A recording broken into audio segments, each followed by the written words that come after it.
So this got me thinking about the kind of change we need, because it started reminding me of where we were with the Web 1.0, the internet as it was.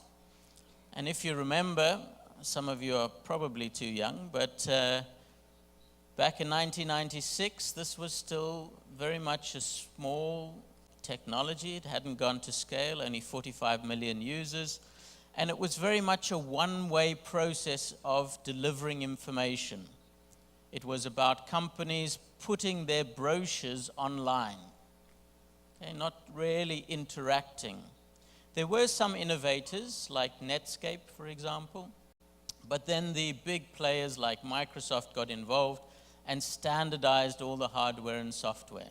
And a lot of that innovation was lost. And that reminds me a lot of how many companies approach CSR. Firstly, as I've indicated, it hasn't gone to scale. It's only a few big companies doing it. Secondly, it's mainly been about companies telling society how responsible they are. It's been very much one-way communication.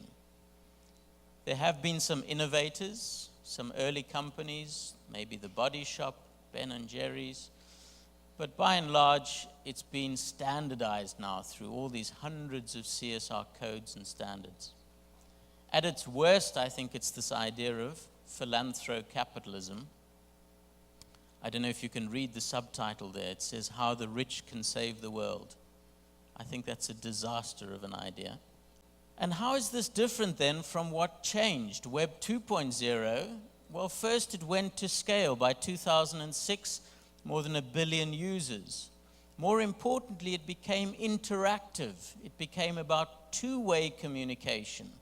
So we started hearing about things like collective intelligence, user-generated content, Wikipedias, blogs, tweets. Okay, this is a completely different way of shaping the world. It's become an open source world where actually we co-create the solutions that we want. I think that's the kind of philosophy that we also need to adopt in CSR. I put up there as an example Ray Anderson, who founded the company Interface, carpet manufacturer, because I believe he really was one of the first CEOs to understand that the industrial system as we've designed it, based on 19th and 20th century principles, does not work. It is broken. It is giving us impacts that are going to destroy us.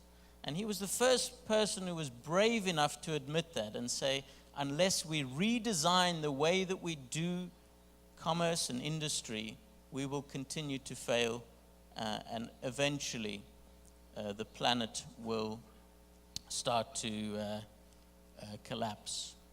That kind of radical approach is what I call CSR 2.0 or transformative CSR. And let me give you another example to illustrate how it's different. This is the CEO of Patagonia, a clothing company.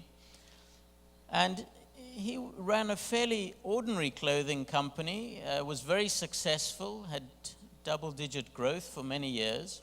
And then at one point they had a bit of a recession, and suddenly the growth figures dropped. And he was really criticized severely by the shareholders. And he started to think, why do I have to grow at 10 or 20% every year? What is this obsession that we've got with growing? So the first thing that he did differently was to say, I no longer commit to these high levels of growth. What I want is an excellent company producing excellent products, but not necessarily more products. I don't have to grow. And so he set that expectation clearly for his shareholders. The second thing he did differently is he said, I want to really understand where is the impact of this company. And he did life cycle assessments of all his products.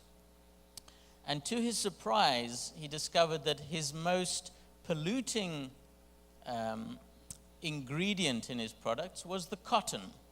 He thought that cotton was natural and so it must be good, but actually it's a very dirty process to treat cotton, very chemical intensive.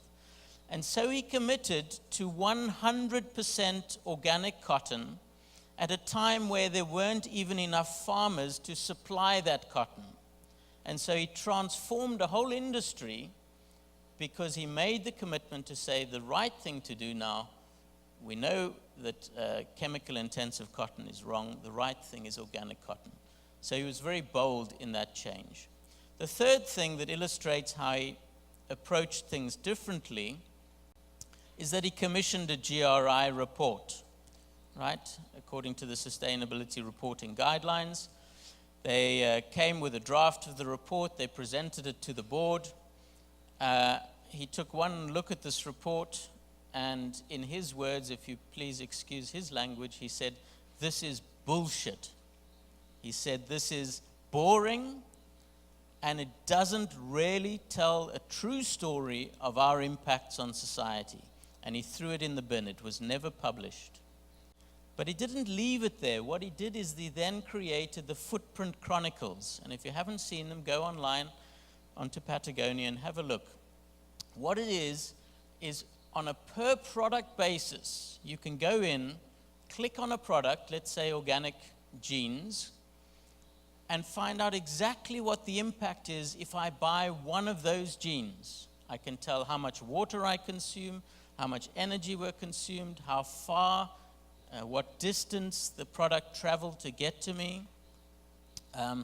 So suddenly it's relevant to me as a consumer, and I can get lots of information about the story of this product that I'm buying and the impact it's having if I decide to buy it. So that's an illustration of how it's qualitatively different from CSR 1.0.